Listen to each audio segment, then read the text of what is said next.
Live. Hey, what's going on, everybody? Steve here, Raking Profit. We are live with my main man, Jesse, out of Canada. Jesse did $237,000 last year in sales, mostly on Amazon and Facebook, not eBay. And, he said behind the scenes, I kind of got lucky. I found this one particular item and it really skyrocketed my sales. So I'm interested to hear what he found. But yeah, he's a full-time reseller. He's actually employing a lot of his family members. So one of his challenges is, making more of a salary for himself, because when you have staff and a team, sometimes you don't really get to pay yourself that much. But he's out of Canada. He had a really great year last year. Interested to hear about what he's up to this year and learn about Amazon, learn about Facebook, and just really dive deep into how his business is going. So what's going on, Jesse? How's it going, man? We're doing pretty good over here. It's a little chilly out. We got the snow, so I'm not too sure what's going on over there. Our background is nice and grassy, so I'm enjoying that. Yeah, man, we got a garage sale in the background right now. I wanted to make you a little bit jealous because you don't know anything about garage sales right now because it's too cold in Canada. Oh my God. You know what? 3 years now we haven't had garage sales because of COVID. So really? Yeah, we have maybe one or two a summer now, and that's about it. Like our summers are not even 2 months long either. So yeah, wow, garage sales, so fun. Always been doing it my whole life, but it's like it's gone now for me. It's a fantasy. It's a dream. It's like when you were younger, when you had no responsibilities. Yeah. What plate can I find on this table? Oh yeah, I perused the table all over there. I was like, a couple bikes, a couple shoes, a couple Crocs. Yep, exactly.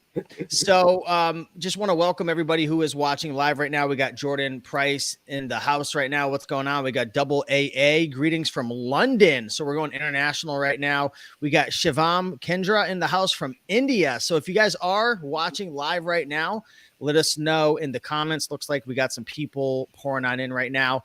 But Jesse, let's talk about your story. Let's go back to how you got started. I know you've been reselling for about 2 years now, doing a lot of Facebook, doing a lot of Amazon. I know you're big into pallets. You do a lot of toys, random items. Let's touch on, how did you hear and learn about reselling? How did you get started? So I mean, we definitely can go back right straight to like our roots and going garage selling when we were younger. Always done that my whole life. So I mean, I actually grew up playing video games. I don't play video games now. But with the video games that I played, I used to just buy and sell on the video game and try to make on-game currency. So, yeah, so I was very much entrepreneuring before I even heard about this. After all of that, I was in restaurants my whole life, cooking, bartending, serving. Same here, man. Right? And then you think, I'm going to own my own restaurant and I'm going to do all of this, until you realize that restaurants are the worst thing to open. So during the whole time, while I was bartending, I grabbed a couple things at the thrift store. I used to bartend half hour out of town. So I would grab things from their thrift store, our thrift store on the way home, bring it home, source it, and then sell it. So I think my first one was this nice dress I sold on eBay. Actually, I started on eBay, found FBA, went to FBA, and haven't stopped. Yep. But I had sold this dress on eBay, and I actually made some great profit on it. No hassles, no nothing. Went there. She had great customer service and all that. And yeah, I found that was my first bite, and I knew I had to keep going because I didn't even know I could sell a dress. So yeah, that was probably 3 years ago. Then starting after that, I started going to dollar stores instead of thrift stores. So with the dollar stores, I found more new stuff in which I was actually selling faster off of Facebook Market before eBay. So I found myself actually removing my posts off eBay and selling it more on Facebook Market. So then I was like, okay, so let's populate Facebook Market. So within this, that was probably the first year getting rolling, going through the dollar stores, going through retail arbitrage, going through all that craziness. A lot of work. After that, we purchased our first pallet. It was January of the second year. And we crushed that pallet in 3 months, not knowing what we're going to get out of. We still got stock from that pallet. Like you always talk about dead stock. God, we have a lot of that. So we processed that pallet. got a couple more. We actually purchased like 6 pallets of diapers, a bunch of stuff, and realized a lot of stuff was able to go to Amazon before we could even send it to Facebook and eBay. So at this point, eBay is kind of shoved off, and we're mostly focused on Facebook. And then because we were able to send stuff to FBA, we were just launching stuff to FBA. So on the 3rd year, I probably had about 8 boxes going out in the beginning of the year. They're all from Pallets. I still did a lot of retail arbitrage. I still went to the dollar stores. It was still profitable. And this was before COVID started and before a lot of people got onto it.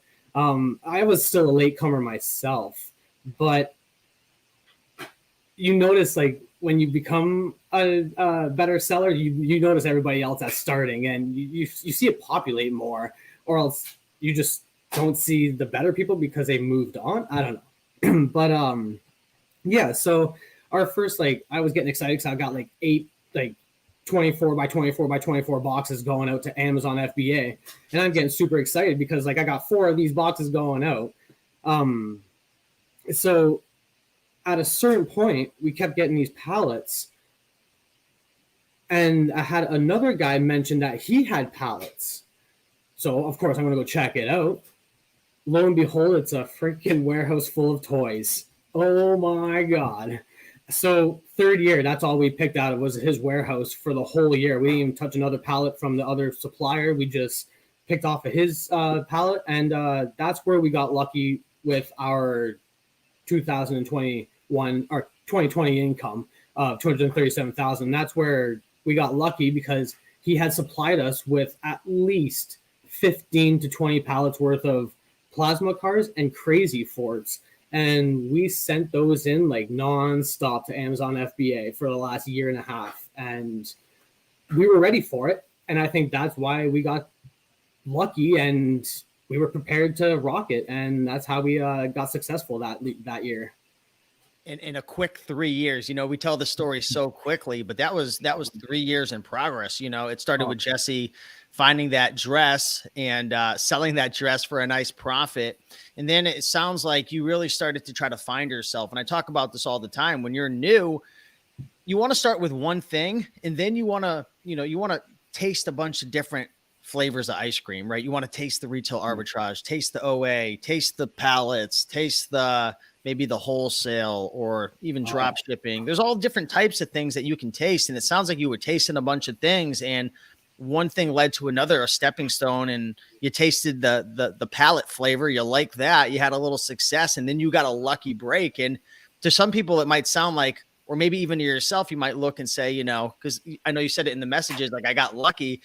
And maybe it was a bit of luck, but you put yourself in that position. Like, you were trying dollar stores, you were trying thrift, you were trying everything, garage sales, and you found that lucky pallet. Now I'm interested to ask you, and obviously I don't want you to give away your source or anything too important, so I'm not asking that. If I do, that's fine with them because they make more money and then they are happier if I send them over, right? So well, I'd be careful giving away too much information, but what I want to say is, like, let's talk about this lucky break with this pallet source that you came across. So, like, how did you guys meet and connect? Like, how did that play out? And, like, this guy with all these toys, I'm not familiar with the plasma cars or the fort things that you're talking about, but, like, what's the deal with, like, how they got all that stuff? Well, I was honestly, I was just looking through Facebook Market the one day, and I was just perusing for items, and I was like, I honestly told myself, I was like, this is a total waste of my time looking for a $30 item to sell for $50. And I was spending hours and hours looking until I seen his post, and it was toys sale. And I was like, okay, I'll click on that. So I checked it out. I messaged him, and he was like, come on down. Where was this on again? I'm sorry. Where did you find that? Facebook Market. He just had his post was just on Facebook Market, like a garage sale post almost. Yeah, so I was like, I'll check that out. And funny enough, it was out in the middle of nowhere land, but funny enough, it was right beside my grandparents' house. So this whole time, this guy has this big treasure trove beside my grandparents' house, you know? So that was pretty cool to figure out that. So he would get his items through a warehouse in which I believe the warehouse was going to be moving to the States for the last 2 years. So they were very much clearing out. So I know he got it from someone. So he didn't actually get it from the source. So there's already like 5 paws touching this thing.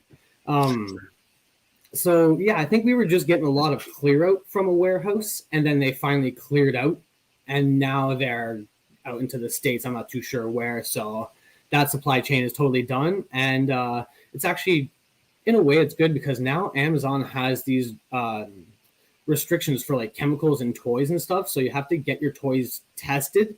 And I have no idea how to do that, right? So I got an email from Amazon saying I need to show them the proof that this toy has been tested through the Canada proper. Like I don't sell Amazon FBA in the States because I only sell in Canada.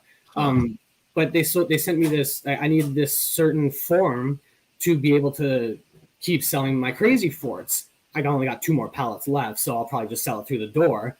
But yeah, so I mean, if they were still coming in, I would have had to stop there anyways because I would have had to present this form to them to continue selling, or else they're going to eventually take down that post and suspend me from that post, not my account, but yeah. And that's one of the downsides selling on Amazon. If you're selling, like I was talking about this in a video the other day, because I do a lot of board games, DVDs, all different types of items that I'm sourcing on eBay, Mercari, Facebook Marketplace. I'm sort of building my business on a volcano.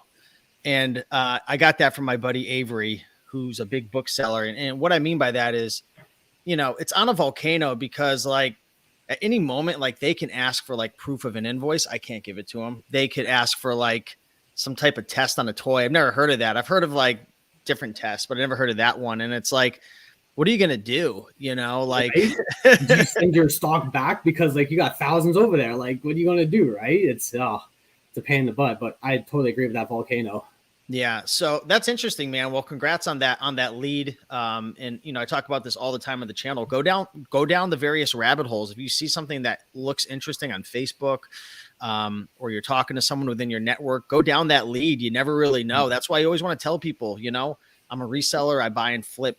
Like for me, like I was at my lawyer's office the other day, and I told them my mom and I, we sell books and whatnot. And he said that he knew a client who is getting ready to move, and I guess the parents had passed away, and it's a house full of books, and they don't want any money. It's just like, oh, thank you. Nice. Yeah, so that's cool, man. So what are you doing now? Let's talk a little bit about your business model right now, because obviously you don't have that big pallet source anymore. Are you still doing pallets? How are you getting your inventory? And let's discuss kind of what your business looks like, because I know you're employing your sister. I think your sister's boyfriend, you were saying, maybe your dad helps a little bit here and there. So that's really cool. Let's kind of jump into those things a little bit. Yeah. So, I mean, where we're going now, I've been sleeping on it for like the last 2 weeks. I mean, Christmas rush after that, where we're going to go, I don't know.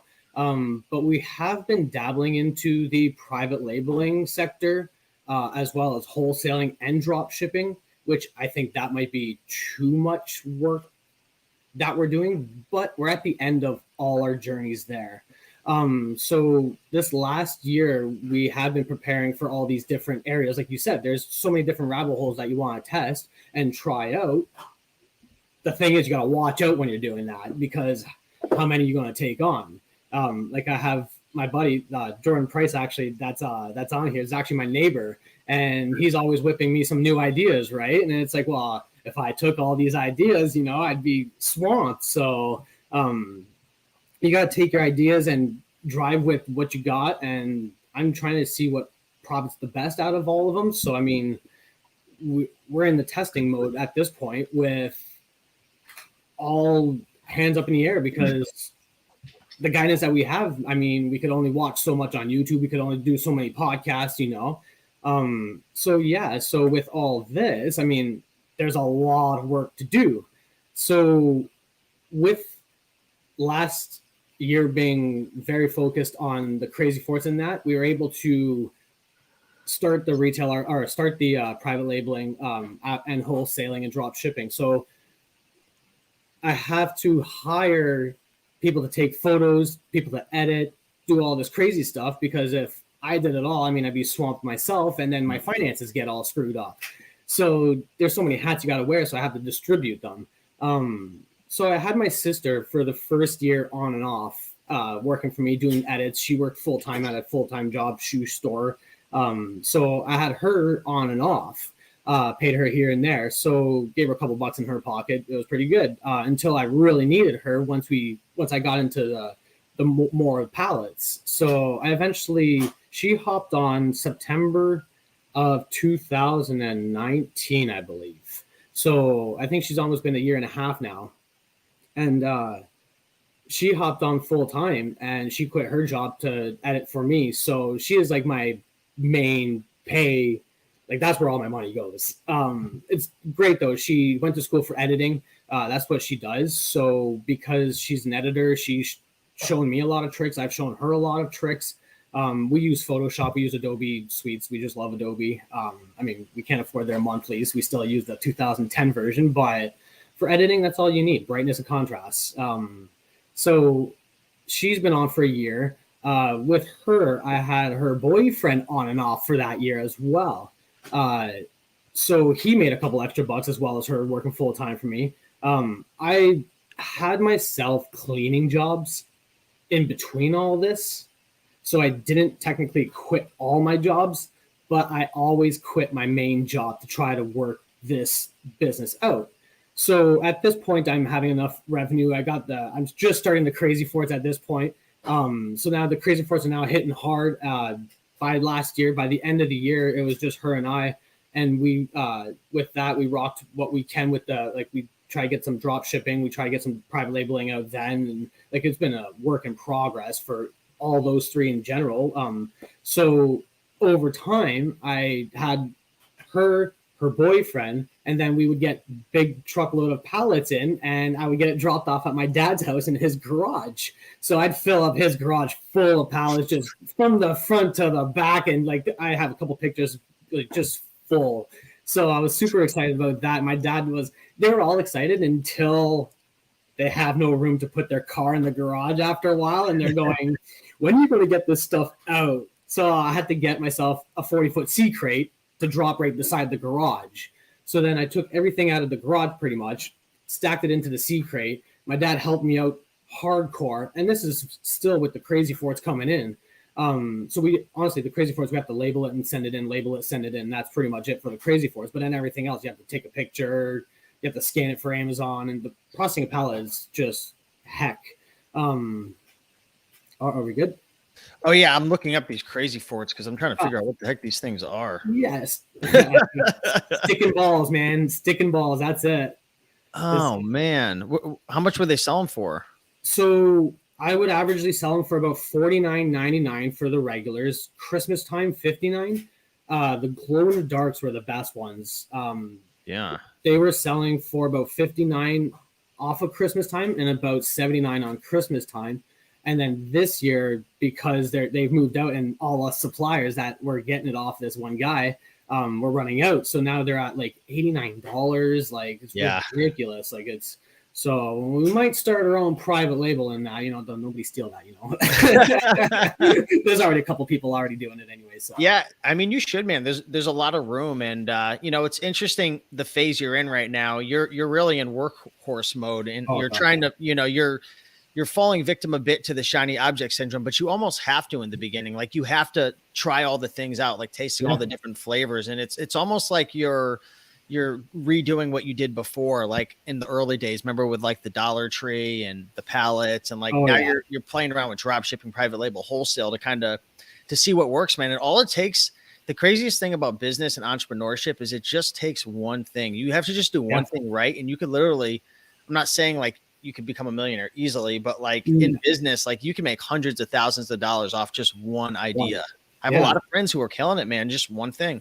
I'm a huge Pat David follower. I'm not too sure if you know Valuetainment, but that's exactly what he says. Know one thing, sell one thing, and just rock that one thing. So once we find our one thing, that's it. Yeah, man. I got a couple friends of mine. I've had them on the channel multiple times. My buddies Dan and Dylan. They do the wholesale formula. I mean, these guys used to do retail arbitrage and eBay, and now they do like over $7 million a year each. And like they don't even do anything in their business now. Like they have a whole team and everything. Like obviously it's taken a long time to do that. You know, my buddy Paul, he's done multiple millions of dollars in sales, much less margins with drop shipping. Facebook Marketplace is huge now with drop shipping and Facebook Shops. I don't know if you've looked into Facebook Shops at all, but people are crushing it with that. I've seen it. Yeah. Yeah.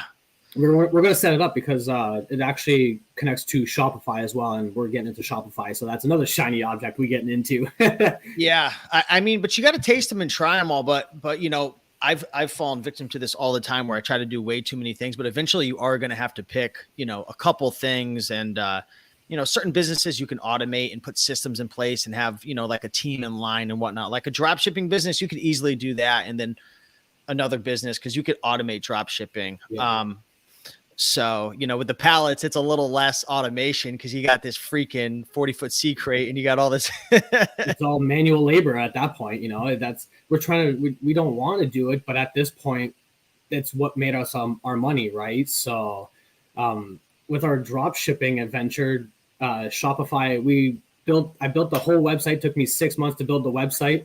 Shopify came out with Shopify 2.0. And literally 1 week after I launched it, they came out with 2.0. And I told myself this whole website's obsolete because they're not going to work on it anymore. So I had to migrate to 2.0 and now we're on the videos parts of it. So yeah, it's again, pulling me everywhere, but you got to try it. So what do you think? Like, what's your gut telling you? Again, this is so new. You're playing around with private label, wholesale, drop shipping. Obviously, you're doing the pallets and stuff. What do you think is gonna, like, if you had to make a wild guess, like, where do you think you're gonna end off? Like, what do you want? Like, if the stars could align for you. To be honest, I mean, I would rather do the private labeling because we love designing. I mean, so that's probably where I would want to go, is private labeling and FBA the whole way. Selling our own supply and being able to actually keep a supply coming in. That's where I see safety. Whereas retail arbitrage, you get your one item, that's it, done. Erase it, it's gone. So I kind of want that safety of being able to know that this will sell a couple thousand, and then if it's done, then I'm on to the next hot item or whatever. So that's where I see safety at the moment. But because it's not going, we're going to have to stick with the pallets and just keep crushing that for a little bit longer until one of our other ventures kicks off. Yeah, the good thing about pallets and thrifting and all that stuff, you know, you're at the ground level. It's, you know, typically inexpensive. We'll talk more about pallets. I'm not sure what you're paying, but I mean, you know, it's a quick cash business, you know, when you're just flipping items from pallets and thrift stores and stuff. Whereas when you're doing wholesale or especially private label, takes a lot of upfront capital, takes a lot of time to set it all up. You know, it's just a lot more that goes into it to finally like realize a profit. So I'm sure you're kind of trying to balance out both of those things. You want the pallets to keep bringing in the cash flow, pay your staff and whatnot and your family, and maybe take a little bit of a paycheck for yourself and then maybe reinvest that into the private label because you're kind of building your future.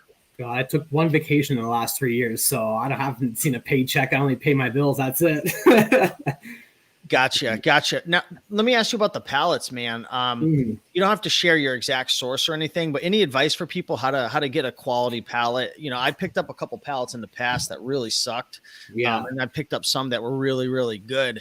What advice would you give for someone who wants to get into pallets and they don't want to always be trying to find that next item RA or thrifting? Yeah. So when we were able to go into the warehouse to check out our pallets, that was probably the best way to find a good pallet, because you're able to go scan the top of the pallet and like take off that top like fat of the pallet and kind of see all Chinese crap. yeah, exactly. So like you're able to kind of like look what's in there. There's a lot of pills. You'll get a lot of phone cases, a lot of stupid stuff like that, broken books, you know. Markets, yeah. So if you're able to look inside of the box, kind of rummage around in it before you can, most certainly that's probably the best way I found to get items. But then again, you got to watch out, because I'm 100% sure that all of these truckload sourcing companies, I'm pretty sure they've probably been through most of the pallets already looking for the good stuff and sending it off themselves. That's just my conspiracy, because for some reason, you see the items are laid out in their warehouse and you're like, well, where did you get those? So yeah, that was looking inside of it, going into the warehouse, actually being able to pick out what I want. Actually, I used to pick out pallets beside a certain person. So if I seen a pallet for Cindy, I'm picking the next pallet beside it. I don't know why, but every time I was beside a Cindy pallet, I'd always get a good pallet. Where the money's at, man. What's that? That's where the money's at. Exactly. I don't know why she knows, but I'm following her. Again, I think it was his wife. Yeah. So again, they looked in, like, you looking into the box before you're getting it is going to be great, but we're now looking into truckloads, and that you don't know what you're getting. So during COVID, it was like a Russian roulette on the pallet. We'd order a pallet and it's like, okay, well, order us one that you think is good. And they're just like, oh, we'll just stick a label on a pallet, send it to him, So I get this random Russian roulette pallet through this COVID stuff. And it was garbage, just straight garbage. What'd you pay for it, if you don't mind asking? Like, it was about $1,800 after taxes. For a truckload? No, not a truckload. Truckload from Canada is about 30,000, 35,000 after taxes and drop off. Oh my gosh. Yeah. That's Canadian dollars. So I mean, we're ridiculously high. I mean, when I'm shopping for truckloads over there, it's like $3,000. I'm like, what is it by the time it lands here? So it's $1,800 for a pallet, you said, and it came in. It was just crap. Yeah, just straight crap. Like we sold a lot of it, but we still hold a lot of that one. So. We kind of warded off of that, and that's where we went heavy on the drop shipping and wholesaling. Actually, we do a lot of wholesaling as well. Alibaba, straight Alibaba. Okay, but in terms of the pallets, like, how are you finding them? Like, how are you finding a warehouse? Like, are you using certain websites?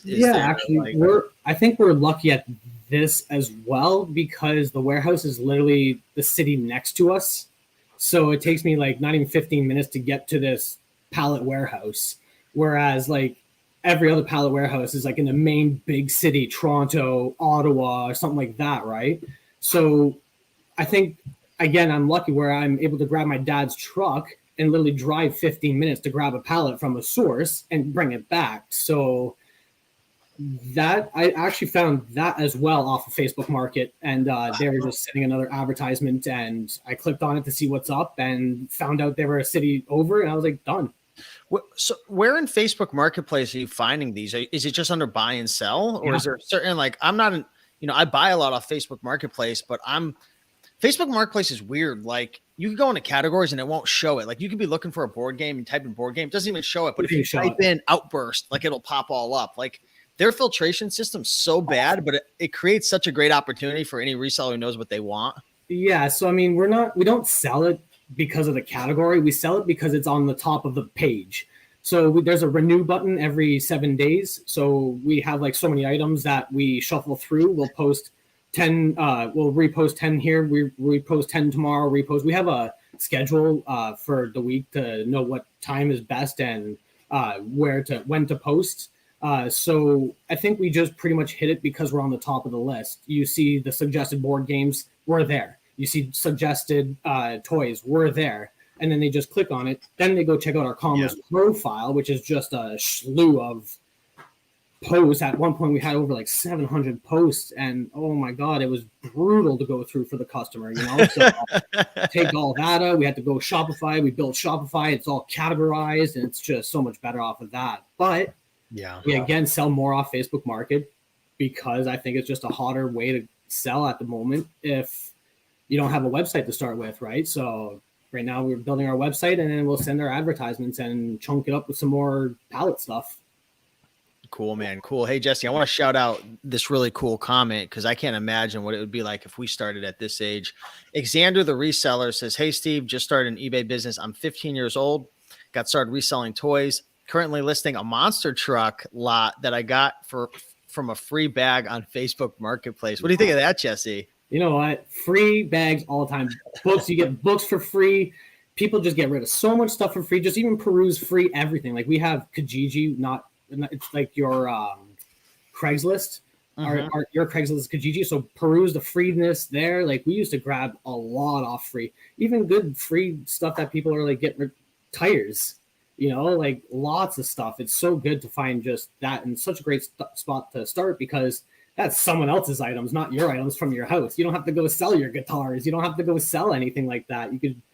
It's there. It's all over the place, and people just want to get rid of stuff. And shelves, get all your shelves for free. Don't buy a shelf. If you start a business, don't go buying a shelf at Canadian Tire for $100.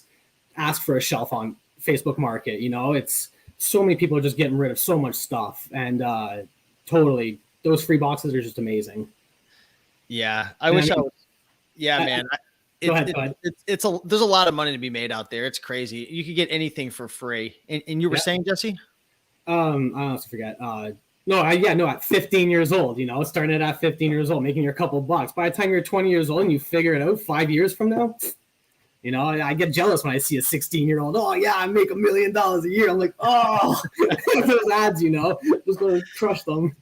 Yeah. It's crazy, man.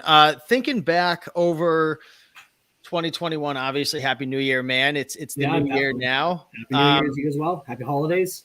Appreciate you. What would you say if you're thinking back over the last year in terms of your business? What do you think your biggest win is for your business? I think I already know that. And maybe your biggest learning experience, maybe your biggest mistake.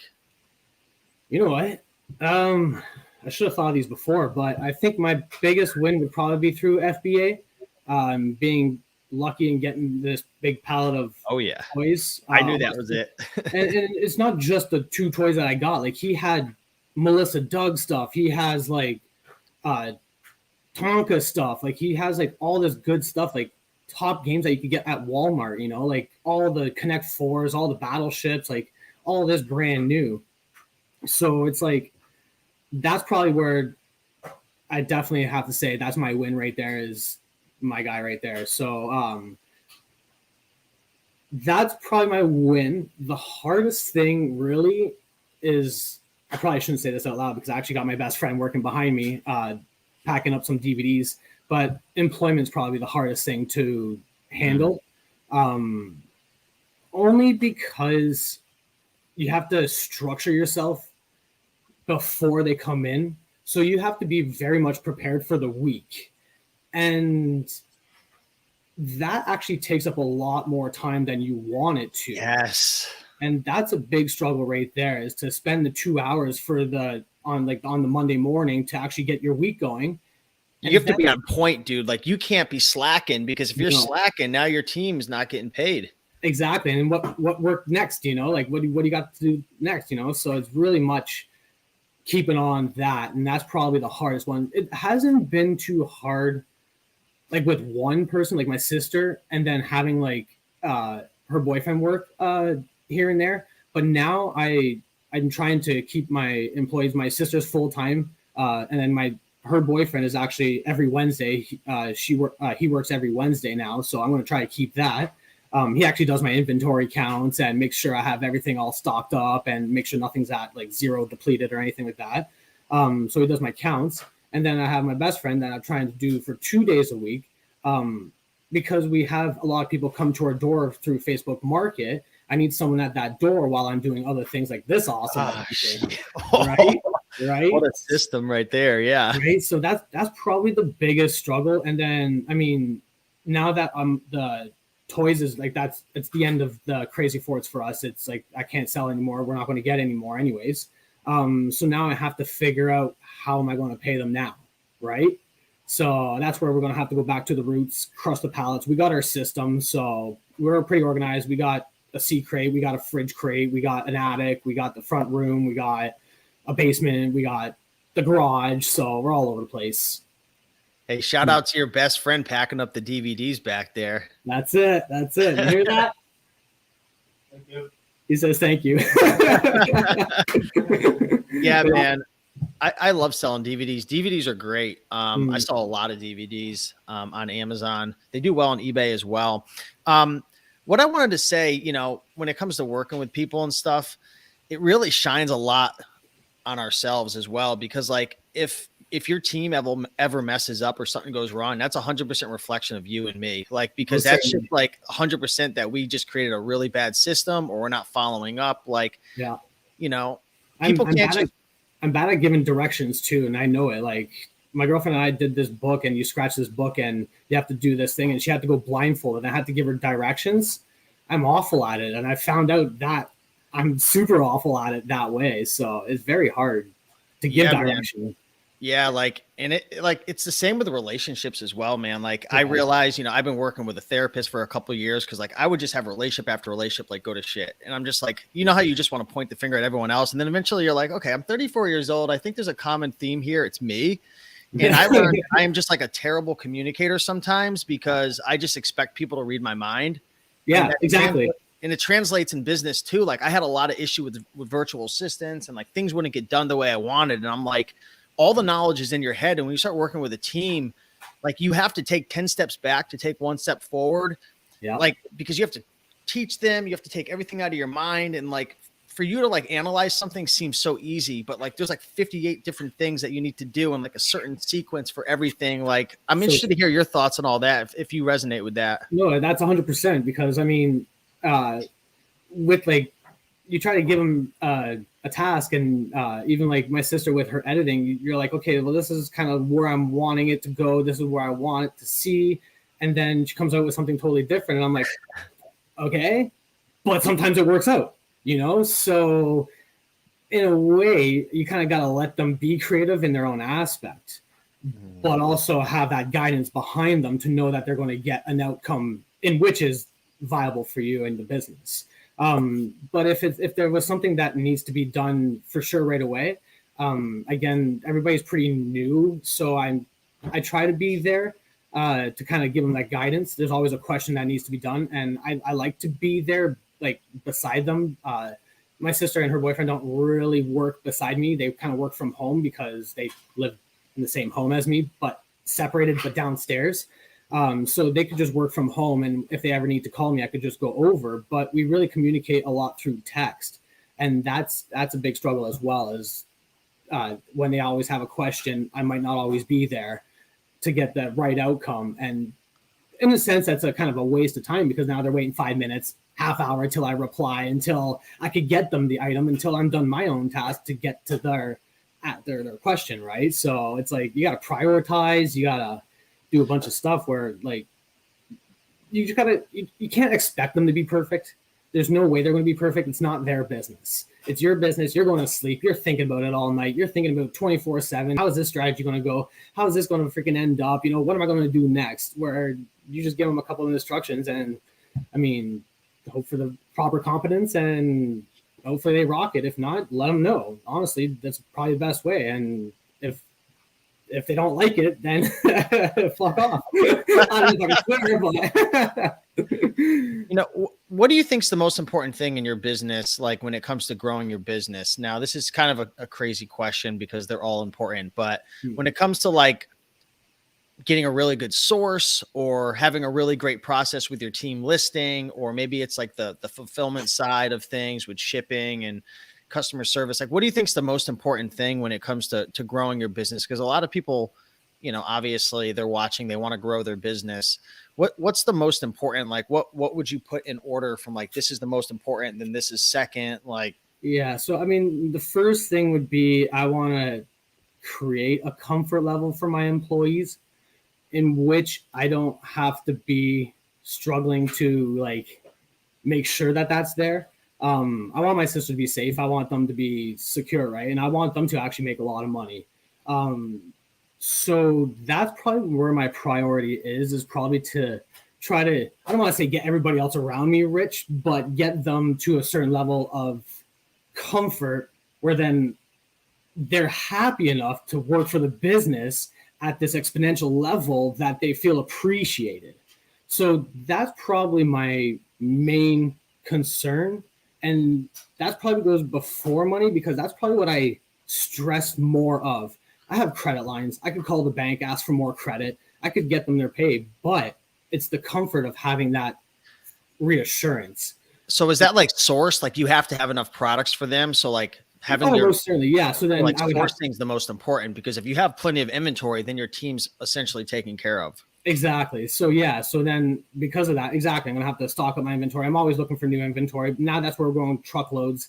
We don't want to buy 1, 2, 3, 6 pallets here and there. We want to buy the whole 20, 24, 32 pallets, right? Wow. Yeah, so we want to go hard only because our 3 other ventures aren't hitting it as good as we want it to be. So I just want to raise this comfort level. I want us to be at a level where we're not struggling with our payments. We're not struggling with this. I don't have to go paycheck by paycheck. I can actually give myself a paycheck, go on vacation, know that the week I'm gone is going to be safe and secure. So that's kind of where I want to be. That's where my main thing. So working all day, 24/7 is definitely going to be one of those aspects that I want to pay attention to. And then like after that, like, sure, I mean, getting rich and all that's going to be good, but the word, I'll take being rich for sure. But you know what? The comfort level is, with everybody around me, is probably going to be less of a nightmare than where am I going to get my next buck? Because I know where to get my next buck. It's just I need to get the next buck for everybody else, essentially. That's my main priority. And then after that, I'm going to go. I just honestly sell, and as long as we all have our payments done, we're good. So it sounds like that's your main objective in your business. Like what you're really responsible for is like making sure like the business has plenty of source coming in, because you seem to have everything else systematized with the listing and the shipping. And is that what you're mostly focused on, or are there like a lot of back end things you're doing too? Yeah, right now we're focusing on that. We're focusing on bringing all our Facebook Market stuff to Shopify, all our listings to Shopify, and then just keeping the hot items that we have multiples of on Facebook Market. So right now, all our focus is on the website. So when we work our 9 to 5, that's what we'll be working on, is sourcing, listing, and then populating the website. That's our main focus now, but we're still going to be working, like we're still in the middle of our drop shipping ventures. So we're building videos to explain what the item does, so then you can buy here or buy and click here, right? So that's it. Like, again, my focus is kind of all over, but I have it structured where I work on the most important thing first, and that's what brings in the money at the moment. Now that Christmas is done, Christmas brings in money. That's what you expect. Honestly, I put everything aside for the whole month from like November 15th on to December 15th. There shouldn't be any kind of work, because I was at the door the whole time, nonstop, sending stuff out the door, and people are asking for shipping. So it's honestly an eBay business from Facebook in itself. So that's where the focus is going to be.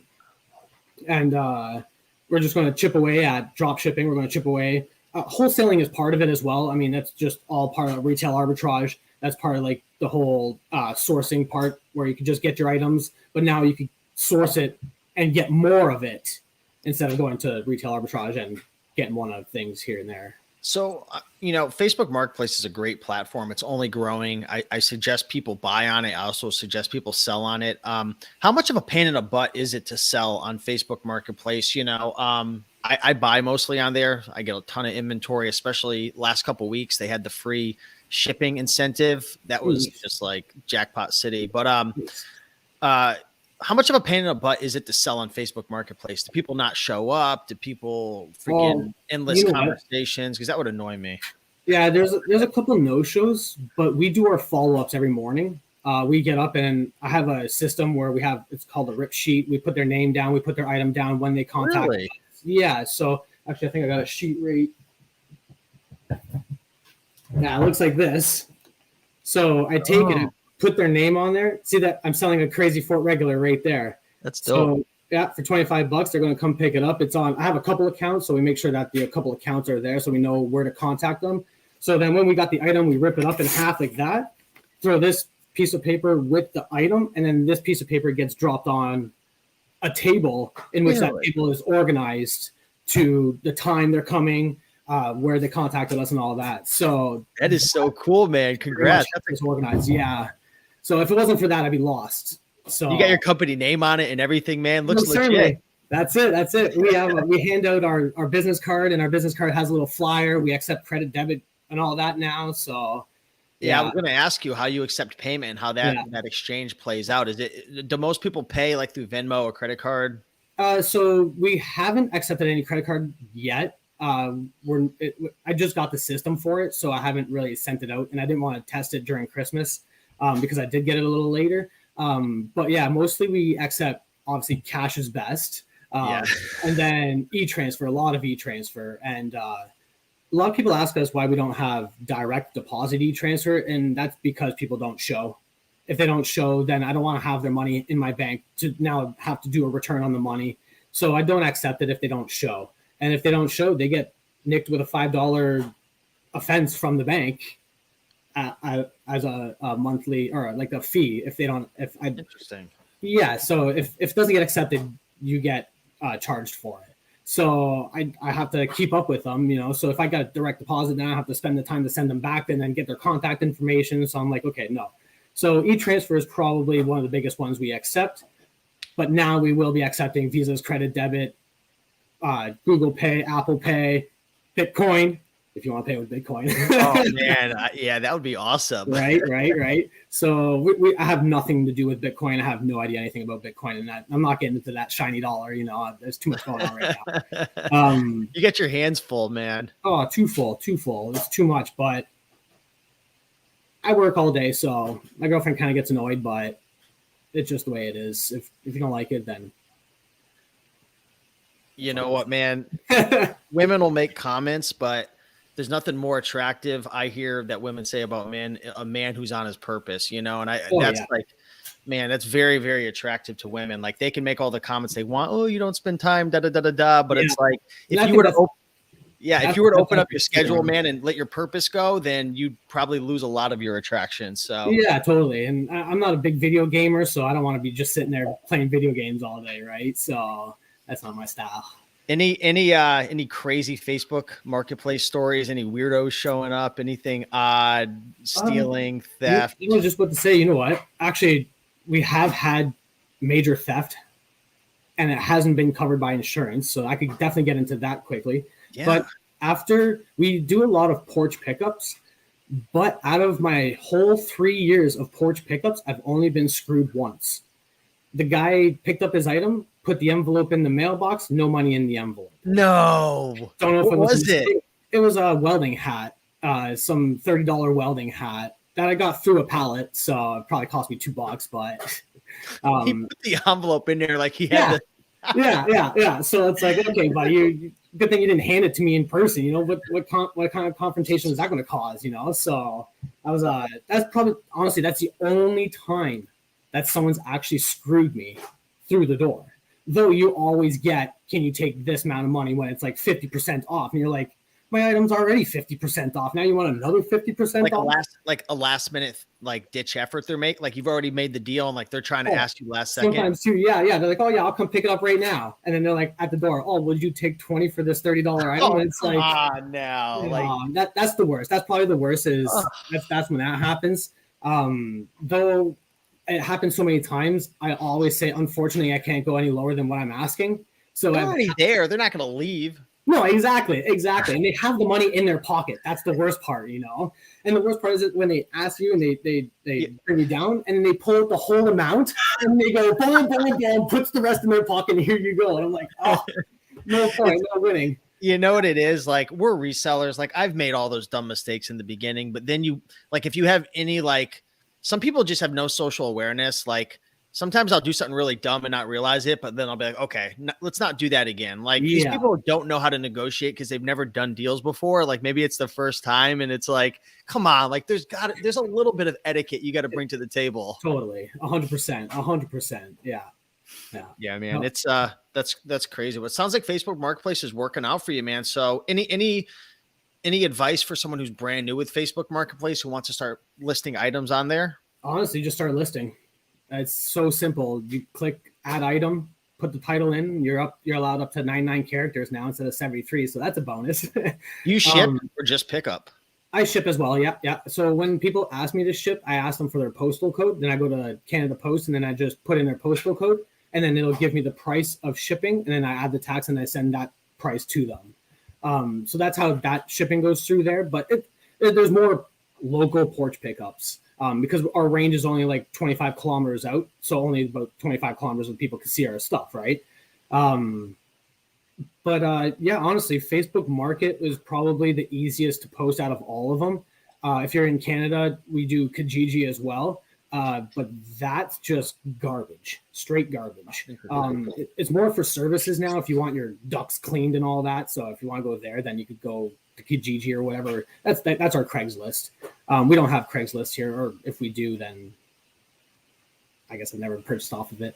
But yeah, so Facebook Market is the easiest way to go, to be honest. If you want to start flipping a couple bucks, boom. I believe you could even set your posts with advertising.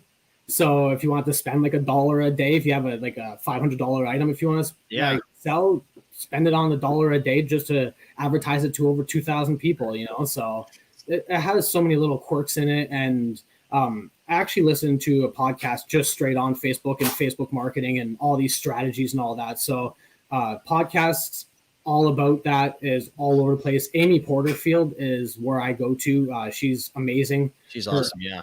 Oh, okay, good. I'm glad you know her. Yeah, her keynotes are just on point, so very much appreciate her work, and I follow her a lot on her work, and I try to mock her, right? And I mean, she comes from a Marie Folio business entrepreneur course, so I mean, take as much as you can from someone that took a course. That's just monstrous, So with that, I mean, with Facebook, it's just so big, Facebook Market. I mean, you could get into it and literally just keep going for years, and they're always updating. Oh, sorry, that's probably the worst thing. They're always updating. You go on today, it's something different tomorrow. They're probably working on it right now. Your messenger is just going to go down. Well, there goes your business for 2 hours. That's probably the only thing. It's only happened a couple times, but yeah. My main question is, within the next year, are you going to sell anything in the metaverse? In the metaverse, online? So you don't know what the metaverse is, huh? Not at all. Like NFTs or... So Facebook changed their name, obviously, to Meta. Oh, Meta. Okay, I get it. Yeah. Okay, I get it. So the metaverse is kind of like this digital universe. I'm making a joke, but, I don't know where they're going to take the whole metaverse. Like maybe we're going to be buying and selling in this digital world. I don't know. Wherever they're going, I'm going with them. I don't even care. Like I'm totally into Amazon. I love Jeff Bezos. I don't care what anybody even says about his greediness. Like just that whole system, or Facebook. Sorry, not Jeff Bezos. Mark Zuckerberg. Yeah. I just love his whole like everything. So Instagram, like we're going to get into Instagram selling. We're going to get into what's WeChat? WhatsApp. No, it's the Messenger. I don't know. Something like that. It's like WeChat or something. I think it's like Facebook Messenger's marketing platform. Yeah, something like that. I've heard of a couple things. Right, exactly. And that's the thing. There's too many bubbles to pop, and Facebook Market. I want to really get into the Facebook shop part of it because that connects to my Shopify.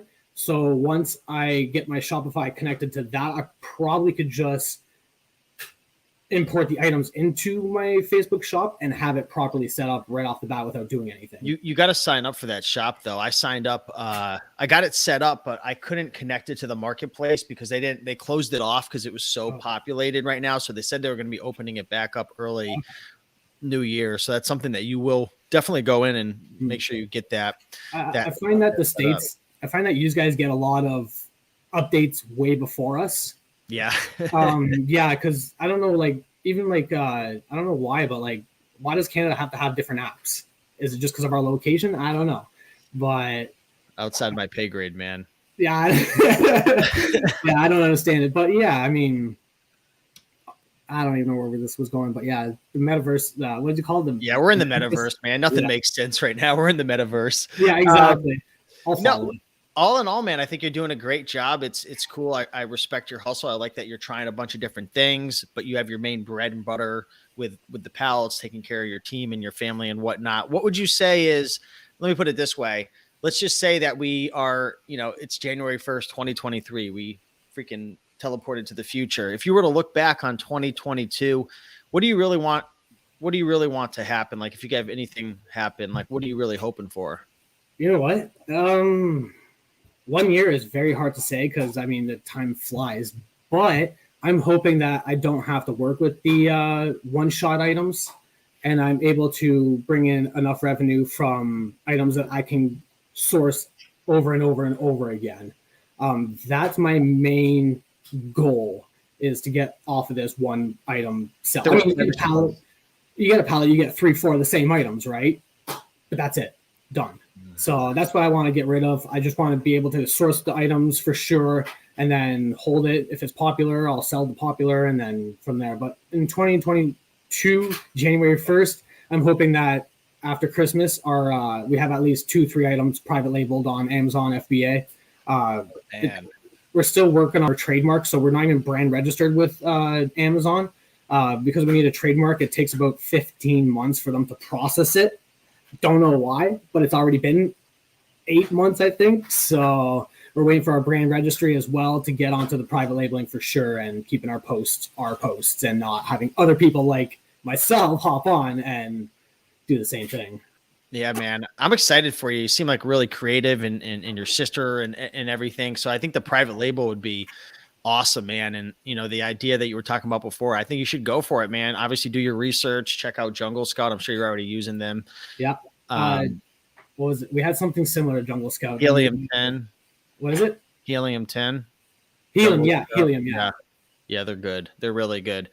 But do it, man. Keep doing it big, man. Really appreciate you. A lot of people were showing a lot of love in the comments as well. So if you guys want to follow Jesse, you can check out his Instagram and his Facebook. I put the links as the first links in the description. So go give him a follow.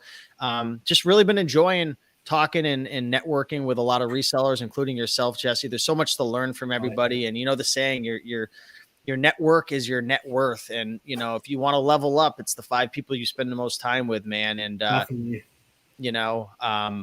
I look forward to seeing you again in the next video, or maybe in the metaverse, man. Yeah, maybe if something else comes up in the future for sure. Yeah. Awesome, man. Well, I just want to close things off, say thank you. Appreciate you coming on. Thank you. Your boy in the background, he's crushing it. I hear he's just not stopping, man. You got a good one, man. Some of the people I work with in the past, there'd be too much dead space, but no, man, you got to whip them into shape. Oh man.